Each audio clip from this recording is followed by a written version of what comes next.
উম্মুয়া! আহ, কি মিষ্টি ঠোঁট দুটো। কিরে শয়তান, কি সমস্যা তোর? তুই আমার ঠোঁটে কিস করলি কেন?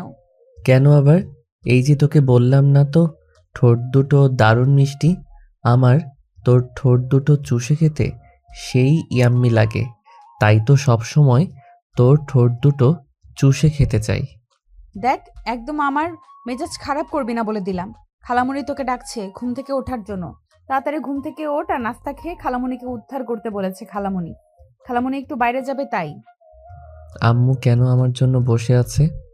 আম্মুকে বলো চলে যেতে। তুমি তো বাসায় আছো, তুমি না হয় আমাকে নিজের হাতে একটু খাইয়ে দেবে। বাসায় মানুষ থাকে তো, সেই সুযোগটা পাও না। আম্মুকে চলে যেতে বলো। একদম চর মেরে তো সব কটা দাঁত ফেলে দিব বলে দিলাম। আমি কেন তোকে নিজের হাতে খাবার খাইয়ে দিতে যাব? চুপচাপ বিছানা থেকে ওঠ আর ফ্রেশ হয়ে নিচে চল।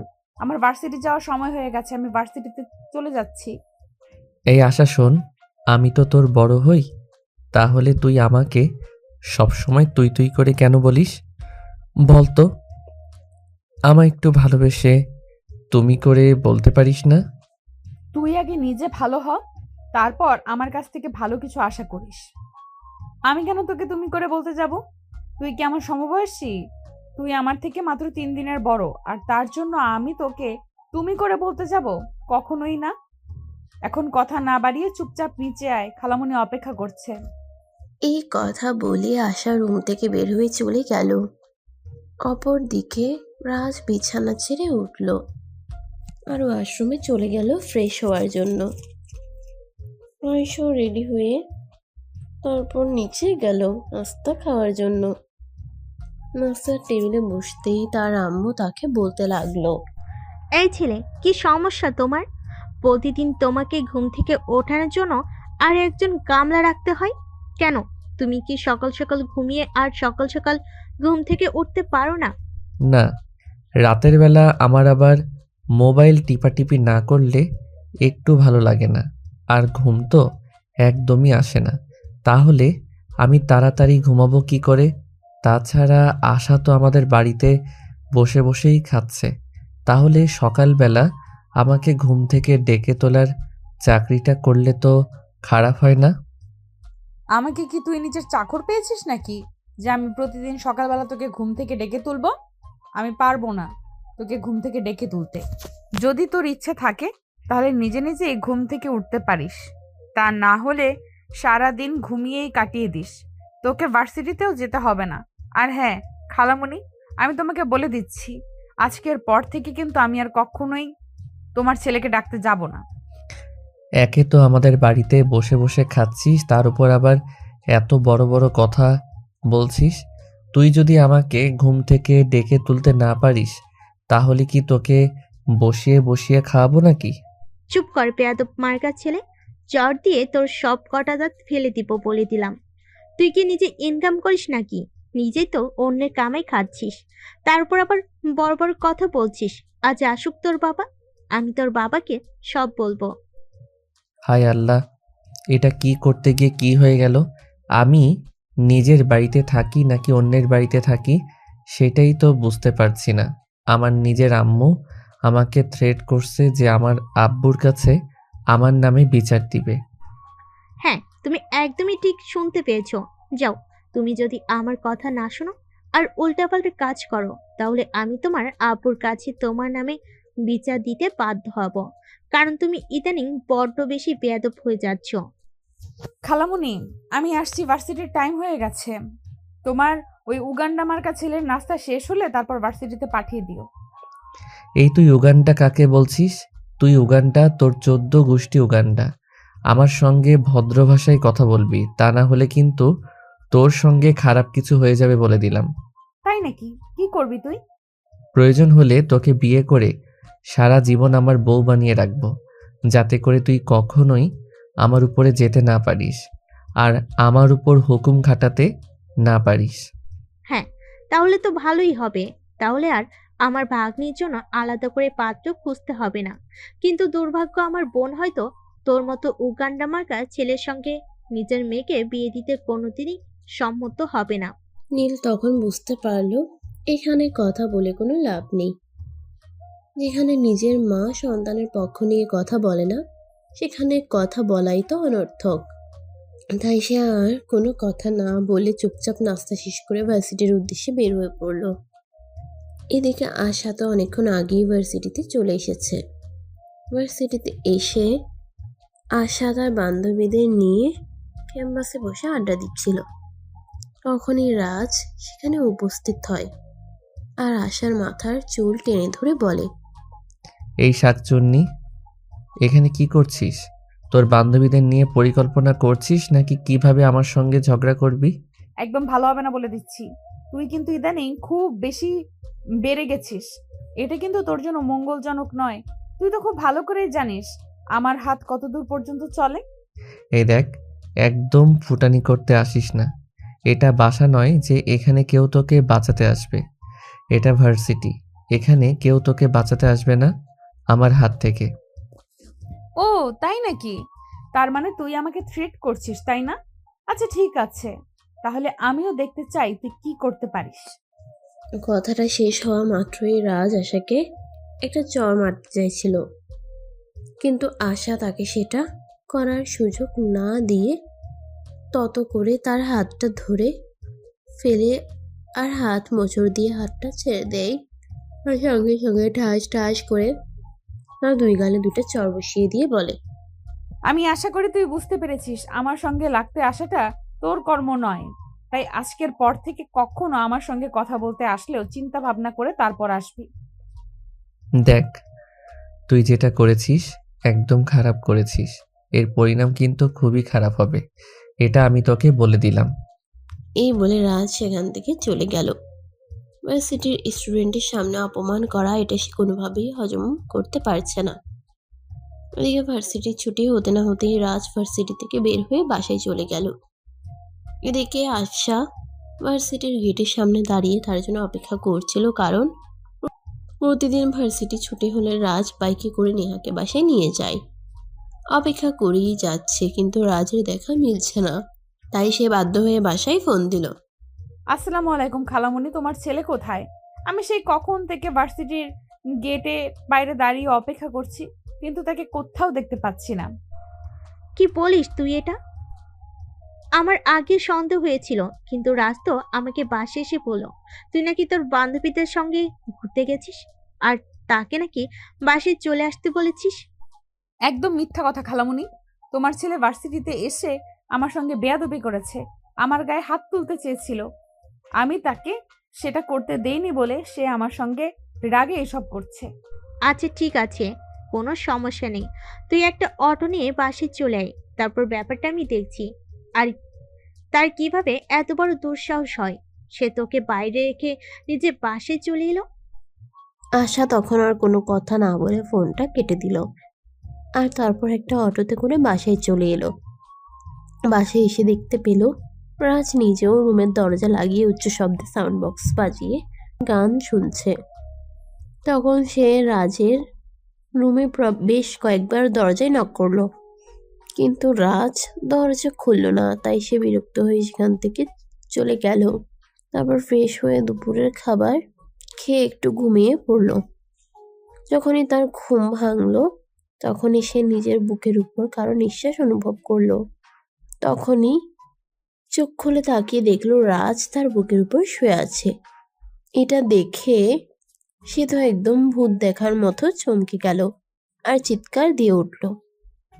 তখনই রাজ তার মুখ হাত দিয়ে চেপে ধরলো আর বলল, এই চুপ, একদম চুপ, কোনো কথা বলবে না, চুপচাপ শুয়ে থাকো। তুই এখানে এলি কি করে? আমি তো দরজা লাগিয়ে ঘুমিয়েছিলাম। আর এই অসভ্যতামির মানে কি? এক্ষুনি আমার উপর থেকে নাম বলছি। নামবো না? আমি তোর বুকের উপর শুয়ে থাকতে তো আমার বেশ ভালোই লাগছে, তাহলে আমি নামবো কেন? আমি তো তোর বুকের উপর শুয়ে শুয়ে তোর হার্টবিট শুনছিলাম। আমার কিন্তু এখন ধৈর্যের বাঁধ ভেঙে যাচ্ছে। তুই চুপচাপ আমার বুকের উপর থেকে নাম, এখান থেকে চলে যা। তা না হলে কিন্তু তোর সঙ্গে খারাপ কিছু হয়ে যাবে, এটা আমি তোকে বলে দিলাম। কি করবি তুই? সবাইকে এটা বলবি যে আমি তোর রুমে ঢুকে তোর উপর শুয়েছিলাম? এতে কি আমার মান ইজ্জত যাবে নাকি তোর? দেখ, তোর যেটা ভালো মনে হয় তুই সেটাই কর। তবে আমি আর যখন তোর রুমে এসেছি আর বারবার আসতেই থাকবো, কারণ তোর বুকের উপর শুয়ে থাকতে কিন্তু সেই লাগে। তুই এক্ষুনি আমার বুকের উপর থেকে নাম বলছি, তা না হলে কিন্তু আমি খালামণিকে সব বলে দিব। এই কথা বলে আশা রাজকে নিজের বুকের উপর থেকে ধাক্কা মেরে নিচে ফেলে দিল। আর রাজ ধাক্কার তাল সামলাতে না পেরে একদম সরে পড়ে গেল। আর তখনই ও মা গো বাবা গো বলে একটা চিৎকার দিল। চিৎকার শুনে রাজের আম্মু কিচেন থেকে দৌড়ে উপরে চলে আসলেন আর আশার রুমের দরজায় নক করতে থাকেন।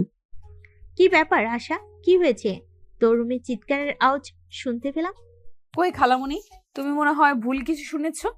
আমি তো আমার রুমে শুয়ে শুয়ে ঘুমাচ্ছিলাম, তাহলে এখানে চিৎকার করবে কে? হ্যাঁ, হয়তো সেটাও হতে পারে। আসলে এখন তো তোদের নিয়ে অনেক চিন্তা হয়, কারণ দুইটা ছেলে মেয়ে তো সারাদিন সতীনের মতো ঝগড়া করিস। আচ্ছা ঠিক আছে, আমি চলে যাচ্ছি, তুই একবার একটু রান্না করে আসিস। আজ রাতে বাসায় কিছু মেহমান আসবে, তাই একটু আমাকে সাহায্য করবি। আচ্ছা খালামণি, ঠিক আছে, কোনো সমস্যা নেই, তুমি যাও, আমি ফ্রেশ হয়ে এক্ষুনি আসছি। তখন রাজের আম্মু আর কোনো কথা না বলে চুপচাপ সেখান থেকে চলে গেলেন। এদিকে আশা বিছানা থেকে নেমে সোজা ওয়াশরুমে চলে গেল। তারপর ফ্রেশ হয়ে এসে দেখতে পেল রাজ এখনো তার বিছানার উপর বসে আছে। তাই সে রাজকে বলতে লাগলো, এই বেয়াদ্দব, আমার কাছে এলে তুই এখনো এখানে বসে আছিস কেন? নাকি তোর লাজ লজ্জা বলতে কিছুই নেই, আর এখনো এখানে বসে আছিস আমার আরো কঠোর কথা শোনার জন্য? তুই আমাকে আর কিছু নাবি, এই যে তুই আমাকে ধাক্কা দিয়ে ফ্লোরে ফেলে দিয়েছিস, এখন তো কোমরে প্রচন্ড ব্যথা পেয়েছি, আমার হাঁটতেও কষ্ট হচ্ছে। তুই একটু আমাকে কোলে করে আমার রুমে দিয়ে আয়। ওরে বাবারে, ঢং দেখে আর বাঁচি নেই। শোন, আমাকে এত ঢং দেখাতে আসিস না, তোর এসব ঢং দেখতে আমার একদমই ভালো লাগে না। চুপচাপ এখান থেকে চলে যা, আমি যেন ফের রুমে এসে তোকে আর এখানে দেখতে না পাই। এই কথা বলে আশা বেগম বের হয়ে কিচেনে চলে গেল আর তার খালামণিকে রান্নার কাজে সহযোগিতা করতে বলল। এদিকে দেখতে দেখতে রাত 8টার মতো হয়ে গেল। রান্নার কাজ প্রায় শেষ। তাই আশা খালামণির কাছ থেকে বিদায় নিয়ে নিজের রুমে চলে আসলো পড়াশোনা করার জন্য। সে নিজের পড়া শেষ করে রাতের খাবার খেয়ে ঘুমিয়ে পড়ল।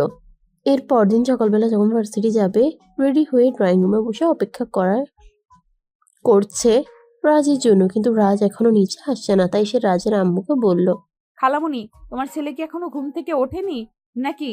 সে কখন থেকে অপেক্ষা করছি ভার্সিটিতে যাওয়ার জন্য। সে যদি এখনো ঘুম থেকে না ওঠে তাহলে তো ভার্সিটি লেট হয়ে যাবে। একটা কাজ কর, তুই একটা অটোতে করে ভার্সিটিতে চলে যা। আমি আর রাজকে ডাকাডাকি করতে পারবো না।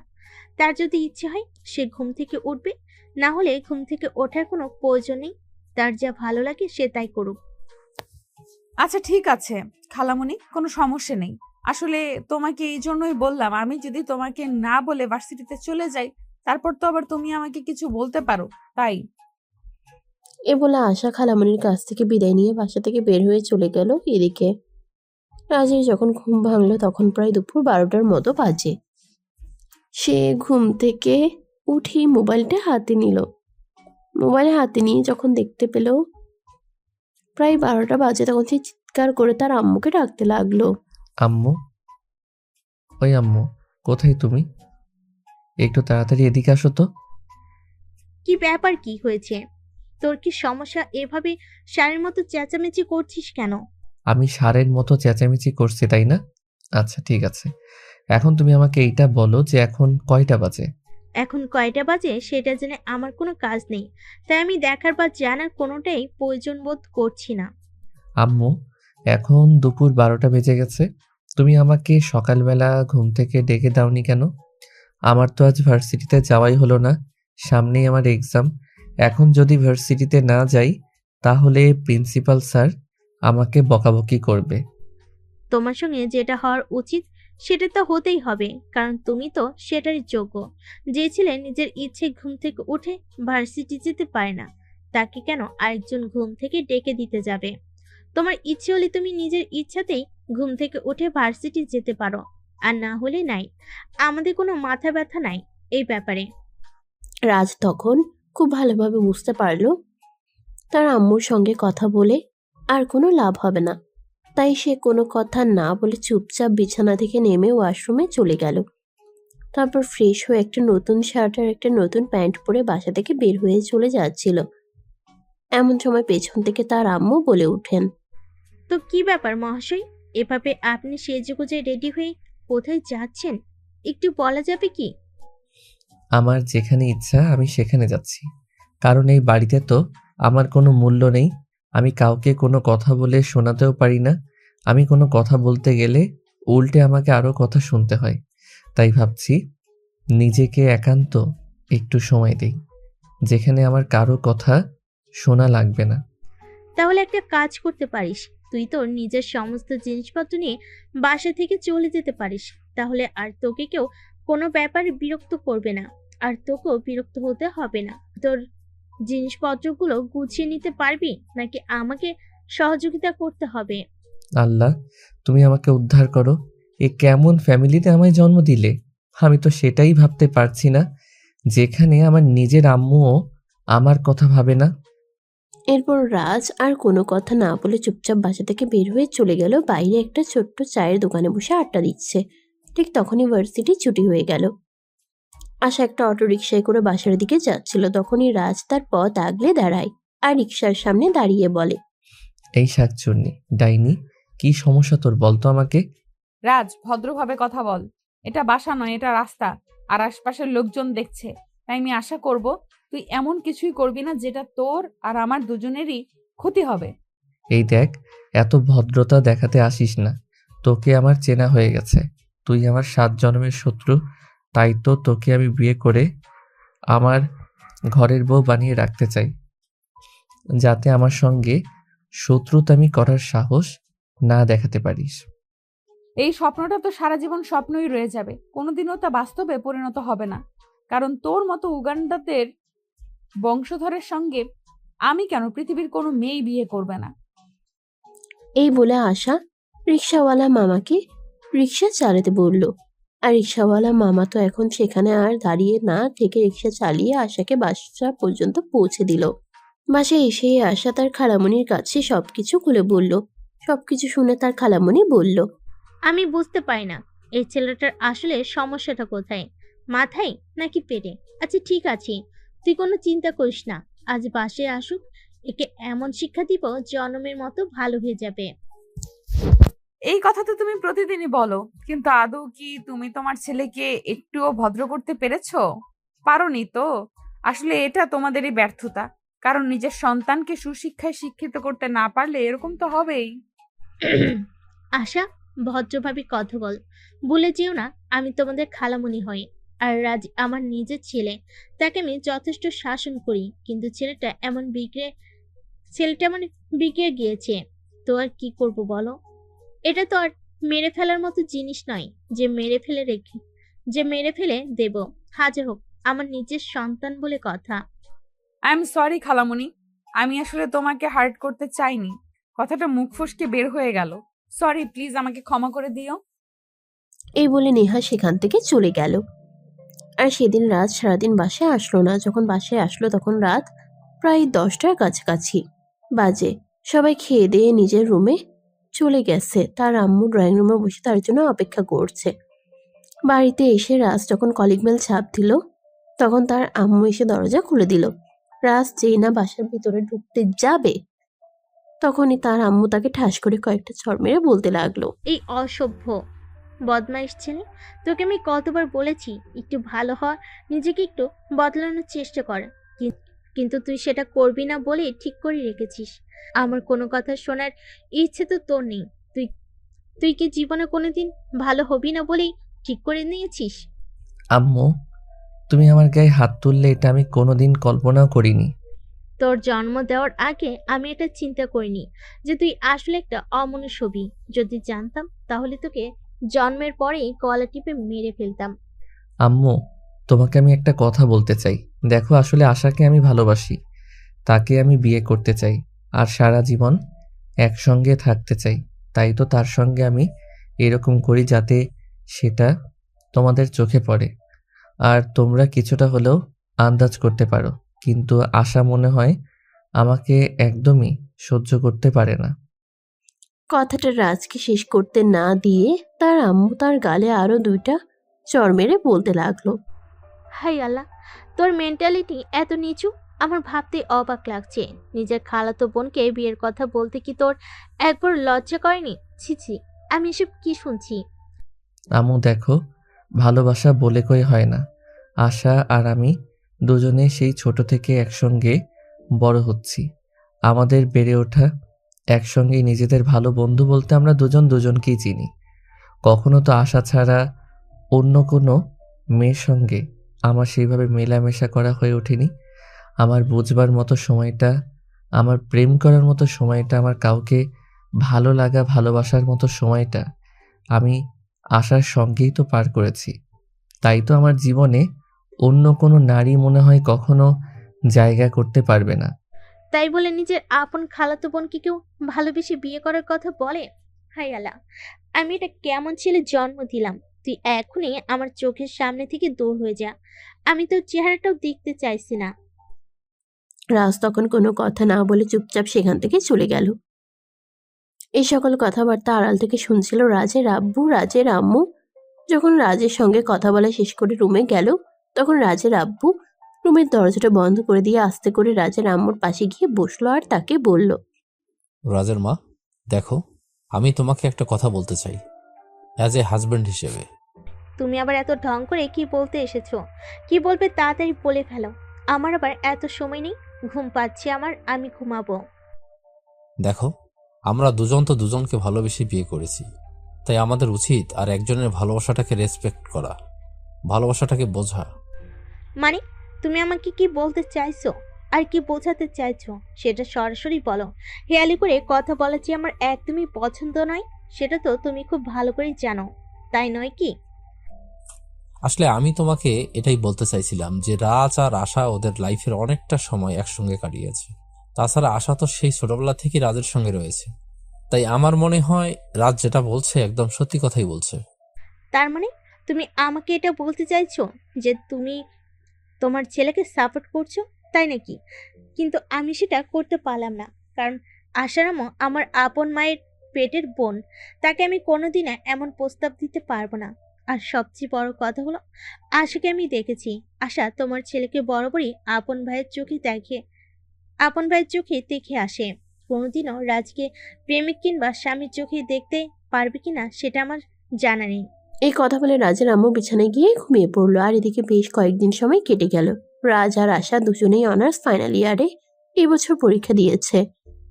পরীক্ষা শেষ হয়েছে এই তো 2 দিন হলো। তাই তারা গ্রামের বাড়িতে যাওয়ার জন্য রেডি হচ্ছে। অনেকদিন সে তার বাবা মায়ের সঙ্গে দেখা করে নাই, তাই আশা রেডি হয়ে ড্রয়িং রুমে বসে আছে। তখনই ওর খালামণি সেখানে আসলো আর বলল।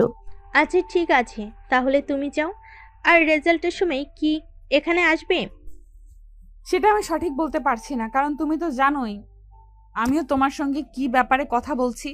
যদি এই ব্যাপারে আমি এখনো নিশ্চিত নই, কারণ আমার চাকরি করার ইচ্ছা আছে। বিয়ে করে সংসার করার মতো মেন্টালিটি এখনো আমার তৈরি হয়নি। এই কথাটা একটু দূরে থেকে রাজ শুনছিল আর তখনই সেখানে এসে তার আম্মুর দিকে তাকিয়ে চিৎকার করে বলতে লাগলো। তার মানে কি আম্মু, তুমি আমার জন্য কিছুই করতে পারবে না? আমার সামনে আমার ভালোবাসার মানুষটা অন্য একজনের হয়ে যাবে? তার মানে কি আম্মু, তুমি আমার জন্য কিছুই করতে পারবে না?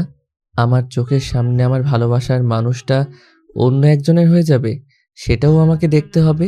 আমি বুঝতে পারছি না এটা আমি কেমন পরিবারে জন্ম নিলাম। চুপ করো তুমি।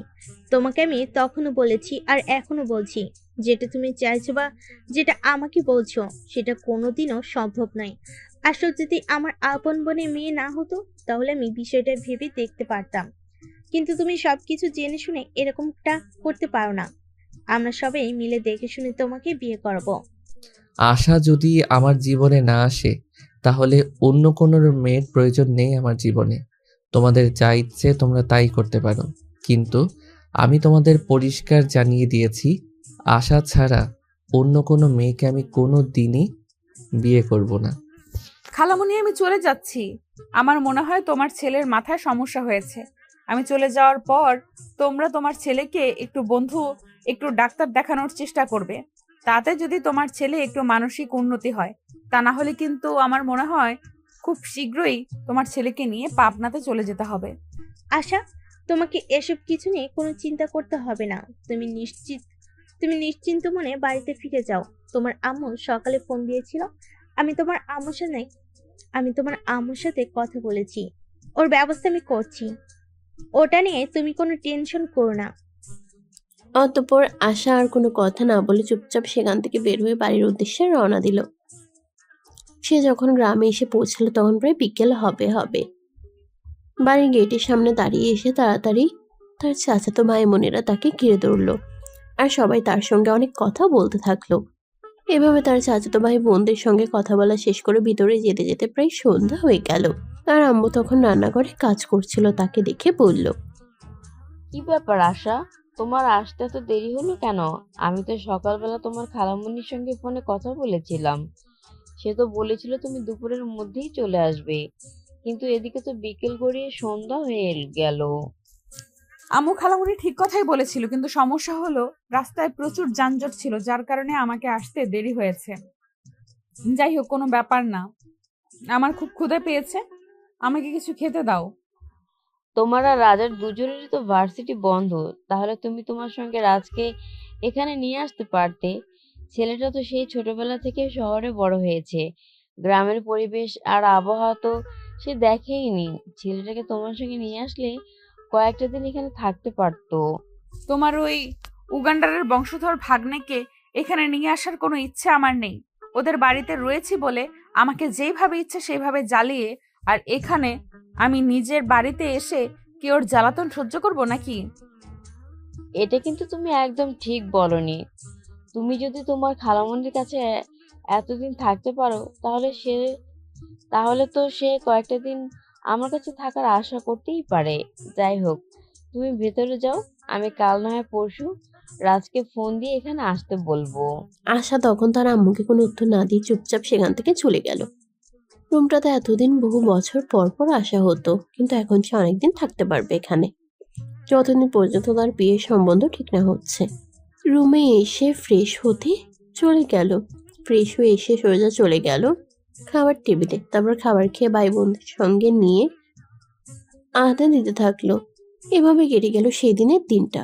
পরের দিন সকালবেলা ঘুম থেকে উঠতে না উঠতেই মোবাইলের রিংটোন বাজতে শুরু করলো।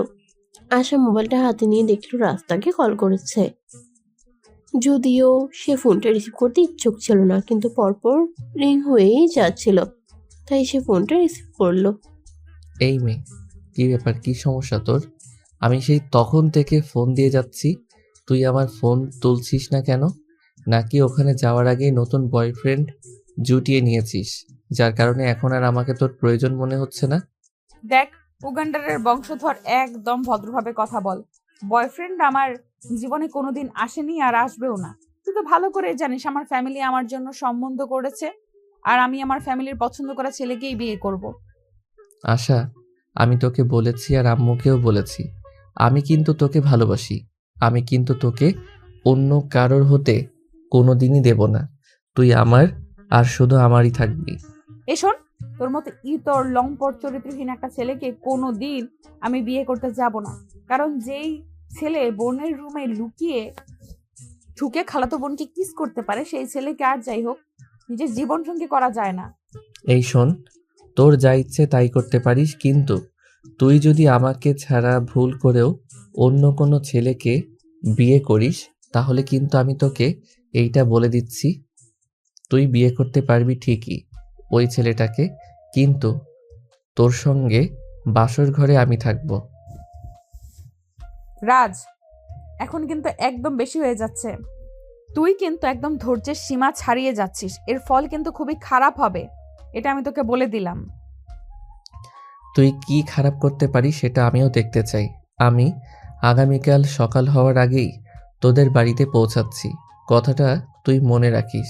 মানে তুই কি বলতে চাইছিস? আমি এক্ষুনি নিজের সমস্ত জিনিসপত্র গুছিয়ে নিয়েছি, আর আজ বিকালেই তোদের বাড়ির উদ্দেশ্যে রওনা দিব। আশা করি আগামীকাল সকাল হওয়ার আগেই তোদের বাড়িতে পৌঁছাতে পারবো। আর এই খবরটা তুই খালামণিকে দিয়ে রাখবি। কথাটা বলেই রাজ ফোনটা কেটে দিল। অপরদিকে তখনই আশার আম্মু তাকে ডাকতে এলো। এই আশা, আশা, কি হলো? তুই এখনো ঘুম থেকে উঠিসনি কেন? শীতের সকাল, সবাই অপেক্ষা করছে তোর জন্য। পিঠা বানিয়েছি, একসঙ্গে খাবি বলে। আর এই শীতের সকালে কেউ এত সকালে ঘুম থেকে ওঠে নাকি? আমি আরো পরে ঘুম থেকে উঠবো। তোমরা সবাই নাস্তা করে নাও, আমার জন্য অপেক্ষা করতে হবে না। সেটা আমাকে বললে তো হবে না। তোমার আব্বু, তোমার চাচু, তোমার চাচিরা সবাই তোমার জন্য অপেক্ষা করছে। তুমি এক্ষুনি বিছানা থেকে নেমে এসো। আশা তখন আর কোনো উপায়ন্তর না পেয়ে বিছানা থেকে নেমে ফ্রেশ হয়ে তারপর সবার সঙ্গে নাস্তা করতে নিচে চলে গেল। শীতের সকাল আশায় আম্মু আর চাচিরা মিলে হরেক রকমের পিঠা বানিয়েছে। সেগুলো নিয়ে অপেক্ষা করছিল বাড়ির সবাই। সে নিচে যেতেই তার আব্বু তাকে বলল, কি ব্যাপার মামনি, তোমার এখানে আসতে এত দেরি হলো কেন? আমরা সবাই সেই কখন থেকে নাস্তা নিয়ে তোমার জন্য অপেক্ষা করছি। এতদিন পর তুমি বাড়িতে এসেছো বলে কোথায় সবাই মিলে একসঙ্গে নাস্তা খাবো? আমি তো আম্মুকে বলেছিলাম তোমরা খাবার খেয়ে নিতে। আসলে শীতের সকালে কি এত সকালবেলা ঘুম থেকে উঠতে ইচ্ছে করে? তাই তো আমি আম্মুকে বলেছিলাম আমি আরেকটু ঘুমাবো। আরে মামনি, এরকমটা বললে হয় নাকি? তুমি এতদিন পর বাড়িতে এসেছো, এখন তো একটু আমাদের সময় দিতেই হবে। তাছাড়া তোমার বিয়ের সম্বন্ধ চলছে, কয়দিন পর যদি তোমার বিয়ে হয়ে যায় তাহলে তো আর তোমাকে পাবো না। তোমরা আমাকে এত তাড়াতাড়ি বিদায় করতে চাইছো কেন বলো তো? এই তো সবে তো পড়াশোনা শেষ করলাম, এখন একটা চাকরি বাকরি খুঁজি, তারপর না হয় বিয়ে শাদী করা যাবে। সেটা বললে তো হবে না মামনি, তুমি আমাদের পরিবারের বড় মেয়ে, তোমাকে আমরা বিয়ে দিয়ে সবাই মিলে একটু আনন্দ উল্লাস করতে চাই। তাছাড়া তোমার পরে এই বাড়িতে আরও মেয়ে রয়েছে, তোমার বিয়ে হলে তারপর তো তারা সিরিয়াল পাবে। যারা বিয়ের জন্য পাগল হয়ে রয়েছে তাদেরকে তুমি বিয়ে দিয়ে দাও, তাহলে তো ঝামেলা চুকে যায়। আমি তো বিয়ের জন্য এত উতলা হয়ে যাইনি যে আমাকে সবার আগে বিয়ে দিতে হবে। দেখো আশা, আমরা এত কথা শুনতে চাই না। তোমার পড়াশোনা করার ইচ্ছে ছিল, আমরা তোমাকে পড়াশোনা করতে দিয়েছি। এখন তোমার বিয়ের বয়স হয়েছে, তাই এখন তোমাকে বিয়ে করতেই হবে। এখন আর অন্য কোনো অজুহাত দেখালে চলবে না। আশার আম্মুর এই কথা শুনে পাশ থেকে তার ছোট চাচি মেয়ে রিমি তাকে বলতে লাগলো, হ্যাঁ আপু, বড় আম্মু একদম ঠিক কথাই বলেছে। তুমি বিয়েটা করে নিলেই আমাদের সিরিয়াল এসে পড়বে। তুমি তো জানোই আমার বয়ফ্রেন্ড আমাকে বিয়ের জন্য তাড়া দিচ্ছে। এখন ফ্যামিলির বড় মেয়েকে রেখে তো আর আমি বিয়ে করে নিতে পারি না। তাই তুমি বিয়েটা করে নিলেই আমার পথটা ক্লিয়ার হয়ে যাবে। তোর যখন এতই বিয়ের প্যারা, তাহলে তুই এখনো বসে আছিস কেন? জলদি করে বিয়েটা করে নে, প্রয়োজন হলে চল আমি তোদের নিয়ে গিয়ে কাজী অফিসে বিয়ে করিয়ে দেই। আরে আশা আপু, তুমি এটা কি বলছো? তুমি পরিবারের বড় মেয়ে, আমরা সবাই মিলে আগে তোমাকে বিয়ে দিতে চাই, তারপর রিমির বিয়ে নিয়ে চিন্তা করব। আশা তখন সব কটাকে ধমক মেরে রাস্তার টেবিল থেকে উঠে চলে গেল। এর পরদিন সকাল হতে না হতেই কলিং বেলের আওয়াজ শোনা যাচ্ছিল। আশা ঘুম থেকে উঠে নিচে গিয়ে দরজাটা খুলে দিল। দরজা খুলেই সে দেখতে পেল রাস্তার সামনে দাঁড়িয়ে আছে। কিরে, কি ব্যাপার? কি সমস্যা তোর? তুই কেন এখানে এসেছিস? আমার শ্বশুর বাড়িতে আমি এসেছি, এটা কি আমি তোর কাছে কৈফিয়ত দেব নাকি? কেন এসেছি?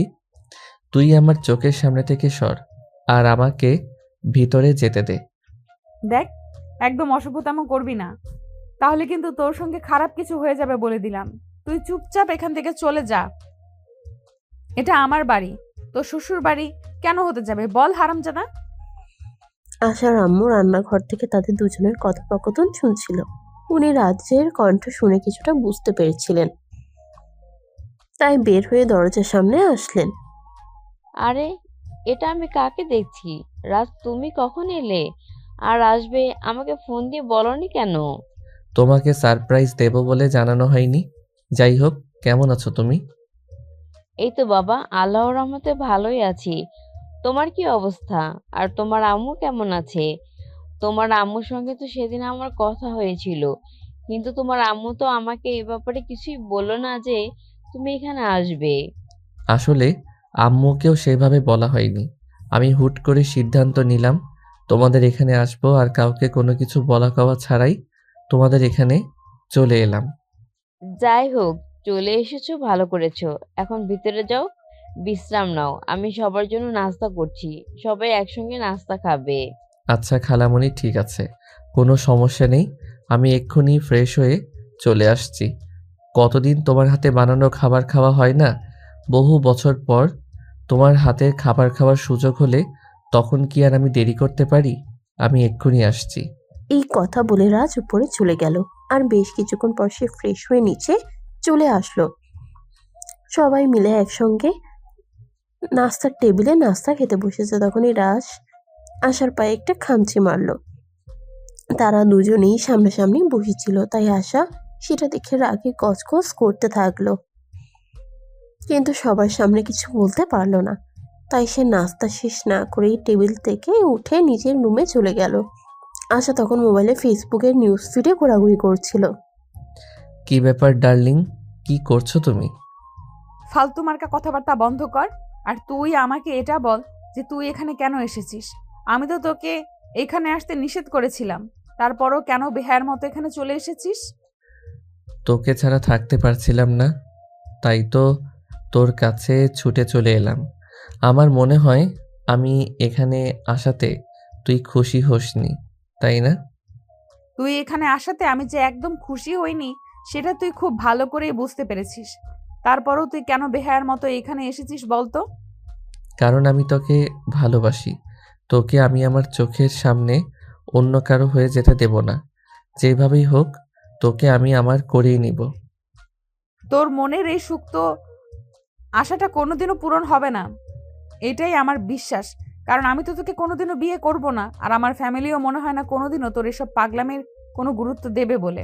শোন ছেলে, আমি লাখে একটা, আমার মতো ছেলে কিন্তু তুই জীবনেও খুঁজে পাবি না। তাই আমাকে বিয়ে করার অপশনটা তুই এভাবে রিজেক্ট করতে পারিস না। এখনো সময় আছে, তুই চিন্তা করে দেখ। আশা তার এইসব কথার কোনো পাত্তা না দিয়ে সেখান থেকে বের হয়ে সোজা বাইরে চলে গেল। সে বাড়ির সামনের ফুল বাগানে বসে আছে আর চাচাতো ভাই বোনদের নিয়ে গল্প করছে। তখনই সেখানে আসার আম্মু আসলো। কি ব্যাপার আশা, তুমি এখানে কি করছো?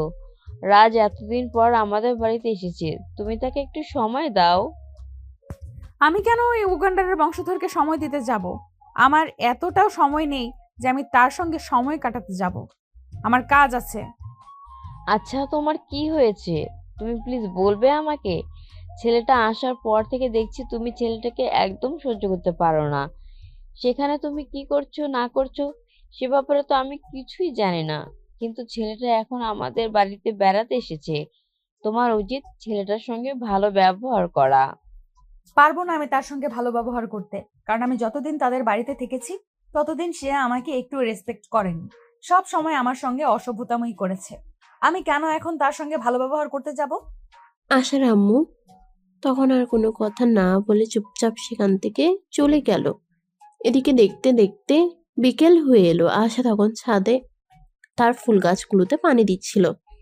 তখনই রাজ সেখানে আসলো আর আশাকে বলল, আচ্ছা চলো না, একটু বাইরে থেকে ঘুরে আসি। তোমাদের এখানে এসেছি আর তুমি তোমাদের এলাকাটা ঘুরে দেখাবে না? তোর যদি এতই ঘুরে দেখার ইচ্ছে থাকে তাহলে তুই নিজে ঘুরে দেখে আসতে পারিস। আমাকে কেন বলছিস? আমি তোকে নিয়ে কোথাও যেতে পারবো না। আর ঘুরতে যাওয়া তো অনেক দূরের কথা, তুই এটা দুঃস্বপ্নও ভাবিস না। নিজের হবু জামাইকে নিয়ে ঘুরতে যেতে তোমার সমস্যা কোথায়? চলো না একটু ঘুরে আসি। রাজের এই কথায় আশা খুব রেগে গেল। ঠাস করে রাজের গালে একটা চড় বসিয়ে দিয়ে বলতে লাগলো, এটাই আসলে তোর প্রাপ্য ছিল। তুই তো একটা নির্লজ্জ বেহায়া। আমার কাছে এলে তোকে এত কথা বলি, তাও তোর লজ্জা হয় না। বেহায়ার মতো একটা কথা তুই বারবার বলতেই থাকিস। আশা করি আজকের পর আর এমন কিছু করার সাহস পাবি না।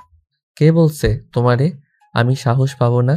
রাগ আর অভিমান হোক, তোমার ছোঁয়া তো পেয়েছি, সেটাকে আমি আমার তোমার ভালোবাসা বলে চালিয়ে নেব। জীবনে বেহায়া ছেলে বহুত দেখেছি, কিন্তু তোর মতো বেহায়া ছেলে আমি আমার সারা জীবনে একটাও দেখেছি বলে মনে হয় না। তুই আসলেই একটা বেহায়া। আশা তখন আর কোনো কথা না বলে সেখান থেকে চলে গেল। আর রাজ তখনও আশার চাচাতো ভাই বোনদের সঙ্গে বসে সেখানেই গল্প করতে লাগলো। তখনই আশার চাচাতো ভাই রাজকে বলে, ভাইয়া আমার মনে হয় আপুর পেছনে টাইম ওয়েস্ট করে আপনার কোনো লাভ হবে না, কারণ আমাদের ফ্যামিলির মেয়েরা প্রেম ভালোবাসা ওসব খুব একটা বিশ্বাস করে না। রিমির সম্পর্ক করে সেটা অন্য কথা, কারণ সে ছোটবেলা থেকেই প্রেমে বিশ্বাসী ছিল। সমস্যা নেই, চিন্তা করো না, আমি তোমাকে কথা দিচ্ছি। তোমার বোন আশাকে আমি আমার ঘরের বউ বানিয়েই ছাড়বো। সে যে যাই বলুক আর যত চেষ্টাই করুক না কেন, আমি কিন্তু কোনোভাবেই তোমার বোন আশাকে অন্য কারো হতে দেব না। আচ্ছা ভাইয়া, ঠিক আছে, আপনার জন্য শুভকামনা রইল। যদি আমি জানি না আপনার মনের আশা কোনোদিন পূর্ণ হবে কিনা, কারণ আশা আপু ছোটবেলা থেকেই এক কথা, মানুষের যখন কোনো একটা সিদ্ধান্ত নেই, কেউ তাকে সেই সিদ্ধান্ত থেকে পিছু হটাতে পারে না। তারপরে যদি আপনি সেটা করতে পারেন, তাহলে মনে করব আপনি পৃথিবীতে অন্যরকম এক পুরুষ, যাকে কিনা সম্পূর্ণ আলাদাভাবে সৃষ্টি করা হয়েছে। ঠিক আছে, তাহলে অপেক্ষা করতে থাকো আর দেখতে থাকো আমি কি করি আর কি করতে পারি। এরপর চলে গেল আরো 2 থেকে 3 দিন। আজ আশাকে তার বাবার পছন্দ করা ছেলে দেখতে আসবে, তাই সকাল থেকেই বাড়িতে তোড়জোড় চলছে। আশার আম্মু সকালবেলা থেকে রান্নাঘরে, সেই সঙ্গে তার চাচিরাও সবাই মিলে বাড়িঘর পরিষ্কার করছে, গুছাগুছি করছে। দেখতে দেখতে দুপুর গিয়ে বিকেলে হতে চললো, আর পাত্রপক্ষ চলে আসলো। পাত্রপক্ষের সামনে আশাকে নিয়ে আসা হলো। আশাকে অনেক সুন্দর করে সাজানো হয়েছে। একটা পিঙ্ক কালারের শাড়ি নিয়ে আসা এমনিতেও যথেষ্ট সুন্দরী, আর এই শাড়িটাতে আশাকে অনন্য লাগছিল। দেখা দেখির পর্ব শেষ হলে আশা আর পাত্রকে আলাদা করে কথা বলার জন্য দেওয়া হলো। আর তখন আশার আম্মু রাজকে তাদের সঙ্গে যেতে বলল। আর এই কথা শুনে রাজ আশার আম্মুকে বলে, খালামণি, সেটা তো খুব একটা প্রয়োজন আছে বলে মনে হয় না, কারণ বিয়েটা তোমার মেয়ের যদি ভালো মনে হয় তাতেই ভালো। সেখানে আমরা কেন যাব? আর তারা দুজন কথা বলবে, সেখানে তো কাবাবের হাড্ডি হওয়ার কোনো প্রয়োজন আছে বলে আমি মনে করি না। সেটা ঠিক আছে। আচ্ছা ঠিক আছে, যাওয়ার কোনো প্রয়োজন নেই। হ্যাঁ আম্মু, রাজ একদম ঠিক কথাই বলেছে। বিয়েটা আমার, তার নয়, তাই যে কোনো সিদ্ধান্ত আমাকেই তো নিতে হবে। তাই সেখানে ওর যাওয়ার প্রয়োজন আছে বলে আমিও মনে করছি না। রাজ তখন আর কোনো কথা না বলে চুপচাপ সেখান থেকে চলে গেল। এদিকে আশা ওই ছেলেটাকে নিয়ে ছাদে এসেছে। পাশাপাশি দুজন দাঁড়িয়ে আছে, কিন্তু কেউই কোনো কথা বলছে না। তখনই আশা নীরবতা ভেঙে বলল, কি ব্যাপার মিস্টার, কি সমস্যা আপনার? আপনি এভাবে চুপচাপ দাঁড়িয়ে আছেন কেন? আপনার কি আমাকে কোনো কিছু জিজ্ঞেস করার নেই? না মানে, আসলে আপনাকে তো আমার অনেক কথা জিজ্ঞাসা করার ছিল, কিন্তু কিভাবে জিজ্ঞেস করব সেটা তো বুঝতে পারছি না। আপনার সঙ্গে তো আজকেই প্রথম পরিচয়। শুনুন, এত হেয়ালি কোনো আমার একদমই পছন্দ নয়। আপনার যদি আমাকে কিছু জিজ্ঞাসা করার থাকে তাহলে আপনি আমাকে জিজ্ঞেস করতে পারেন। আমি নির্দ্বিধায় আপনার প্রশ্নের উত্তর দিয়ে দেব।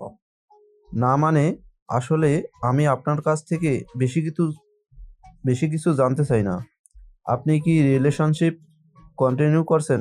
মানে, আপনার কি কোনো বয়ফ্রেন্ড আছে? জাস্ট এইটুকুই জানার আছে, এর বেশি কিছু জানতে চাই না আমি।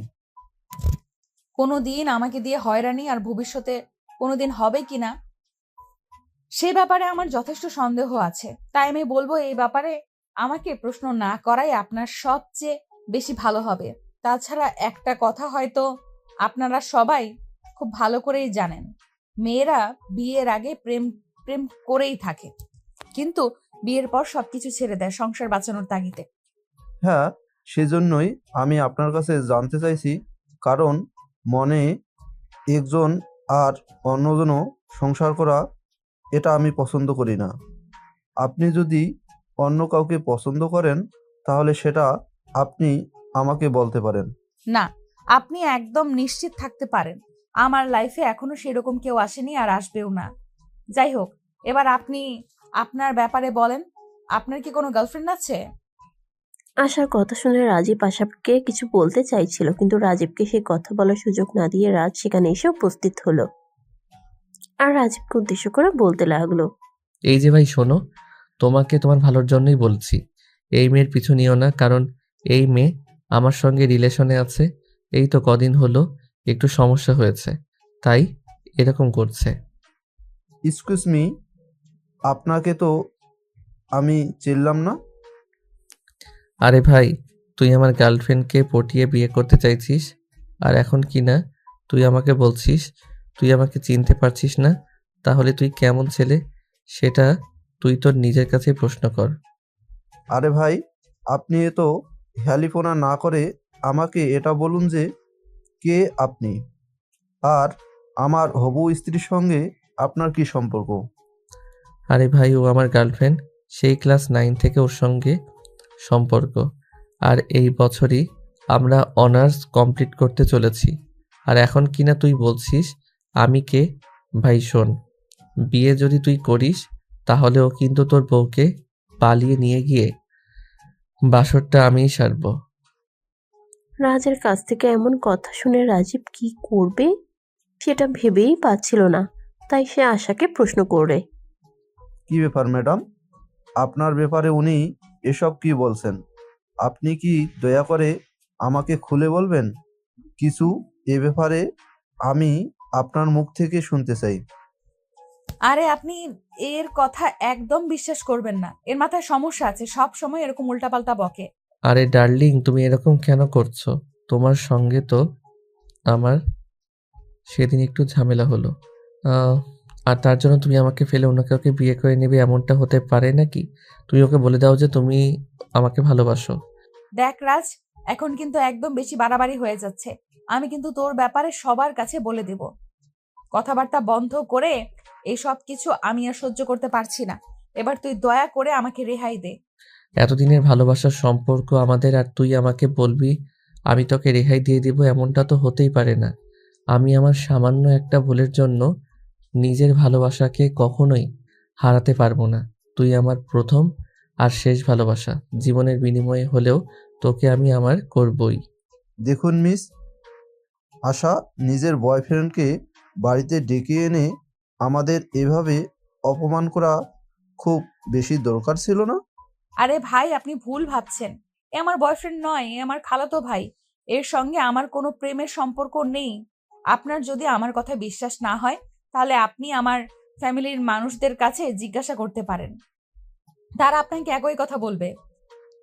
আপনি আমাকে পাগল মনে করছেন নাকি? আমি তো সেটাই বুঝতে পারছি না। আমি কেন আপনার এই বিষয়ে আপনার ফ্যামিলির সঙ্গে আলোচনা করতে যাব? আমি নিজের চোখে যেটা দেখছি সেটা কি যথেষ্ট নয়? যাই হোক, আমি আপনাকে বিয়ে করছি না, এটা আমার ফাইনাল সিদ্ধান্ত। কারণ যে মেয়ে আমার সামনে তার বয়ফ্রেন্ডকেও অস্বীকার করতে পারে, দুদিন পরে সে আমাকে রেখে তার বয়ফ্রেন্ডের সঙ্গে পালাবে, এটা কোনো অনিশ্চয়তা নেই। হায় আল্লাহ, এসব আপনি কি বলছেন? দেখুন মিস্টার, আপনাকে এতক্ষণ ধরে আমি ভদ্রভাবে কথা বলছি, কিন্তু তার মানে এই নয় যে আপনি আমাকে যা বলবেন তাই আমি মুখ বুজে সহ্য করব। দেখুন, আপনি আমার সম্পর্কে কোনো কিছু না জেনে আমার চরিত্রের উপর আঘাত আনতে পারেন না। আপনার চরিত্রের উপর আঘাত হানার কোনো ইচ্ছে আমার ছিল না, কিন্তু আমি নিজের চোখে যেগুলো দেখতে পেলাম সেগুলোর পর আর বিশ্বাস না করে থাকতে পারলাম না। যাই হোক, আপনার সঙ্গে আর কোনো কথা নেই, আপনার ফ্যামিলির সঙ্গেই কথা হবে। এই কথা শুনে রাজীব নিচে চলে আসলো, আর পিছু পিছু আশা আর রাজও নিচে আসলো। তাদেরকে নিচে আসতে দেখে আশার আব্বু রাজীবকে জিজ্ঞাসা করলো। তো কি ব্যাপার, তোমরা কি সিদ্ধান্ত নিলে? সিদ্ধান্তের কথা পরে বলুন, আগে আপনি আমাদের এটা বলুন যে আপনি সব কিছু জেনে শুনে কেন আমাকে ডেকে এনে অপমান করেছেন? আপনি তো জানতেন আপনার মেয়ের অন্য একটা ছেলের সঙ্গে সম্পর্ক রয়েছে, তারপরও কেন আপনি আমাদের এখানে ডেকে নিয়ে আসলেন? এসব তুমি কি বলছো? অন্য একটা ছেলের সঙ্গে সম্পর্ক আছে মানে? আমার মেয়ে তো কোনোদিন আমাকে এ ব্যাপারে কিছুই বলেনি যে সে অন্য ছেলের সঙ্গে রিলেশনে আছে। হ্যাঁ, আপনার মেয়ে আমাকেও বলেনি। আমি যখন জিজ্ঞেস করলাম বয়ফ্রেন্ডের ব্যাপারে, তখন আপনার মেয়ে আমাকে মুখের উপর না বলে দিয়েছে। কিন্তু ওই ছেলেটা যদি তখন সামনে এসে সত্য কথা না বলতো তাহলে তো আমি জানতেই পারতাম না যে আপনার মেয়ের বয়ফ্রেন্ড আছে। ওই ছেলেটা মানে তুমি কোন ছেলেটার কথা বলতে চাইছো? আমি তো কিছুই বুঝতে পারছি না। তুমি একটু দয়া করে বিষয়টা আমাকে খুলে বলবে? রাজীব তখন সামনেই দাঁড়িয়ে থাকায় রাজকে হাত ধরে টেনে সবার সামনে দাঁড় করিয়ে বলে। এই যে এই ছেলেটাই আপনার মেয়ের বয়ফ্রেন্ড। আপনার মেয়েকে যখন আমি জিজ্ঞেস করেছিলাম তখন সে আমাকে কিছুই বলেনি, আর ঠিক ওই মুহূর্তে এই ছেলেটা এসে সব কিছু আমাকে বলে দিয়েছে। ভাগ্যিস ছেলেটা সমস্ত সত্য কথা আমাকে বলে দিয়েছে, তা না হলে তো খুব খারাপ কিছু একটা হয়ে যেতে পারতো। আরে ভাই, আপনি কেন বুঝতে পারছেন না? আমি সেই তখন থেকে বলছি সেরকম কিছুই নয়। এই ছেলেটা আমার খালাতো ভাই, তার সঙ্গে আমার সেরকম কোনো সম্পর্ক নেই। সে আপনাদেরকে শুধু শুধু বোকা বানাচ্ছে এবং আপনাদের সঙ্গে ফাজলামো করছে। আরে বাবা, আমি ফাইজলামো কেন করতে যাব? আমি যেটা সত্য সেটাই বলছি। আপনারা সবাই শান্ত হয়ে বসেন না আর আমার কথা শুনুন। আশা আর আমি সেই ছোটবেলা থেকে একসঙ্গে বড় হয়েছি, আর ভালোবাসা ভালো লাগার মতো বয়সটাতে দুজন দুজনকেই কাছে পেয়েছি। তাই আমাদের মধ্যে ভালোবাসাটা নিজেদের অজান্তেই তৈরি হয়ে গেছে। আশা করি আপনারা সবাই এই বিষয়টা খুব ভালো করে বুঝতে পেরেছেন। আমাকে আর আপনাদেরকে কিছুই খুলে বলতে হবে না। হ্যাঁ ভাই, আমরা সবাই বিষয়টা খুব ভালোভাবেই বুঝতে পেরেছি। আর আপনাকে আমাদের এই বিষয়টা বুঝিয়ে দেওয়ার জন্য অসংখ্য ধন্যবাদ। আপনি যদি সময় মতো এসে আমাকে এই কথাটা না বলতেন, তাহলে তো আমার ফ্যামিলি পুরো প্রস্তুতি নিয়ে এসেছিল এঙ্গেজমেন্ট করিয়ে রাখার। যাই হোক, যা হয়েছে ভালোই হয়েছে। আল্লাহ পাক রাব্বুল আলামিন যা করেন বান্দার মঙ্গলের জন্যই করেন। এরপর আর কোনো কথা না বলে রাজীব তার ফ্যামিলির মানুষজনদের নিয়ে আশাদের বাড়ি থেকে বের হয়ে চলে গেল। এদিকে মানুষজন চলে যাওয়াতে আশার ড্রয়িং রুমে বসে বসে কান্না করছে। বাড়ির সবাই সেখানে বসে আছে, কেউ কোনো কথা বলছে না, চুপচাপ নীরবতা চলছে। তখনই সেখান থেকে উঠে এসে আশার আম্মু রাজের হাত ধরে বলল, রাজ বাবা, তুই কেন করলি আমাদের সঙ্গে এরকমটা? তুই তো খুব ভালো করেই জানিস আমরা আশাকে বিয়ে দেওয়ার জন্য কতটা তৎপর হয়ে আছি। তোর কি এরকমটা করা খুব বেশি দরকার ছিল? I am so sorry aunty, তোমাদের সবাইকে এইভাবে অপমানিত হওয়ার জন্য। কিন্তু কি করব বলো, আশাকে আমি সত্যিই ভালোবাসি, আর সেই ছোটবেলা থেকে। কিন্তু এই কথাটা আমি আশাকে কোনোভাবেই বোঝাতে পারি না। সে সবসময় আমাকে ইগনোর করে চলে, কখনো সে আমার ভালোবাসা স্বীকারই করে না। কিন্তু তোমরা সবাই বিশ্বাস করো, আশাকে আমি খুব ভালোবাসি। তাকে ছাড়া আমি আমার লাইফের একটা সেকেন্ডও কল্পনা করতে পারি না। তাই তো সে চলে আসার পর আমিও পাগলের মতো ছুটে এখানে চলে এসেছি। আর এখন সে আমাকে ছেড়ে অন্য কারো হয়ে যাবে, এটা আমি কোনোভাবেই মেনে নিতে পারছি না। তুমি আশা কি ভালোবাসা সেটা তুমি আমাদের জানাতে পারতে, তোমার ফ্যামিলিকে জানাতে পারতে। আমরা সবাই মিলে বসে আলোচনা করে কিছু একটা সিদ্ধান্ত নিতাম। কিন্তু এরকম করাটা কি তোমার একটুও উচিত হয়েছে? সেটা তুমি তোমার নিজের বিবেকের কাছে প্রশ্ন করে দেখো। আই এম সরি আঙ্কেল, আমি বুঝতে পারিনি এরকমটা হবে। কিন্তু বিশ্বাস করেন, আশাকে আমি খুব ভালোবাসি। আর এই কথাটা আমি আমার মাকে অনেকবার বলেছি, কিন্তু আমার মা আমার কোনো কথাই শুনলো না, যা উল্টে আমাকে বকাবকি আর মারপিট করেছে। আমার মা আমাকে এমনও বলেছে, যদি আমি আশাকে ভুলে না যাই তাহলে সে আমাকে সন্তান হিসেবে স্বীকার করতে ভুলে যাবে। কিন্তু ভালোবাসার কাছে সব কিছুই হার মানে, সেটা তো আপনারা সবাই জানেন। তাই আশাকে আমি ভালোবাসি বলে সব কিছু ফেলে এইভাবে এখানে চলে এসেছি, কারণ আশাকে আমার লাগবেই, পুরো পৃথিবীর বিনিময়ে হলেও। এই কুত্তার বাচ্চা, তোকে কি আমি কোনোদিনও বলেছি যে আমি তোকে ভালোবাসি? তুই কেন এইভাবে বেহায়ের মতো আমার পেছনে পড়ে আছিস? কেন আমার ফ্যামিলিকে এইভাবে অপমান করেছিস? আশা, তুমি তোমার মুখটা বন্ধ করো, এখানে আমরা কথা বলছি। তোমাকে কথা বলতে বলা হয়নি। আমরা যখন সবাই তোমার বিয়ের সম্বন্ধ নিয়ে ব্যস্ত ছিলাম, তখন তোমার এই কথাটা আমাদেরকে জানানো উচিত ছিল যে রাজ তোমাকে পাগলের মতো ভালোবাসে। তাহলে আমরা এইসব কিছু করতাম না। বিকজ রাজ যথেষ্ট ভালো একটা ছেলে, আর সে তোমাকে অনেক ভালো রাখবে, এটা আমি বিশ্বাস করি। আব্বু, ও ভালোবাসে, তাতে কি করার আছে? কি যায় আসে? আমি তো ওকে ভালোবাসি না। তাহলে আমি কেন ওর কথা মেনে নেব আর ওকে বিয়ে করব? কখনোই না। আমি ওরে কোনো দিনই বিয়ে করতে পারবো না। তোমরা ওরে এখান থেকে বিদায় করে দাও। আশা, তুই আমাকে যত অপমান আর অপদস্থই করিস না কেন, আমি যখন একবার এখানে এসেছি তখন আমি তোকে ছাড়া এখান থেকে কোনোভাবেই যাব না। আমার নিজের জীবনের বিনিময়ে হলেও তোকে এখান থেকে নিয়ে তারপর যাব। দেখ রাজ, আমার কিন্তু এখন খুবই মেজাজ খারাপ হচ্ছে। তুই আমার চোখের সামনে থেকে দূর হ। তোর চেহারাটাও দেখতে চাইছি না। তোর জন্য আজ আমার পুরো ফ্যামিলিকে আমার চোখের সামনে অপদস্থ হতে হয়েছে। তুই বুঝতে পারছিস না তুই কি করছিস? এই কথা বলার পর রাজ যখন সেখান থেকে যাচ্ছিল না তখন আশা সেখান থেকে চলে গেল।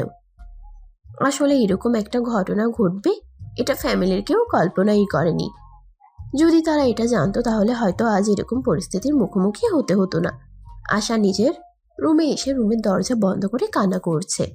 এদিকে আশার আব্বু রাজকে বলল, রাজ, তোমাদের এই সম্পর্ক আমাদের দুই ফ্যামিলির অন্য কেউ মেনে না নিলেও আমি মেনে নিয়েছি। তুমি আশার রুমে যাও আর ওর সঙ্গে কথা বলো, নিজেদের মধ্যে ঝামেলাটা মিটিয়ে নেওয়ার চেষ্টা করো। Okay uncle, thank you so much. অন্য কেউ না বুঝলে আপনি বুঝতে পেরেছেন, এটাই আমার জন্য যথেষ্ট। এবার রাজ সেখান থেকে সোজা আশার রুমের সামনে চলে গেল। অনেকবার রুমের দরজায় নক করলো, কিন্তু আশা কোনোভাবেই দরজা খুলে না। কারণ সে খুব ভালো করেই জানতো এই মুহূর্তে রাজ ছাড়া তার রুমে আর কেউ আসবে না। তাই সে দরজা বন্ধ করেই ব্যালকনিতে গিয়ে বসে রইল। তখনই হঠাৎ সে দেখতে পেল রাজ ওয়াশরুমের পাইপ দিয়ে উপরে উঠে আসছে। এটা দেখে আশা অনেকটাই ক্ষেপে গেল আর রাজকে বলল, কি ব্যাপার, কি সমস্যা তোর?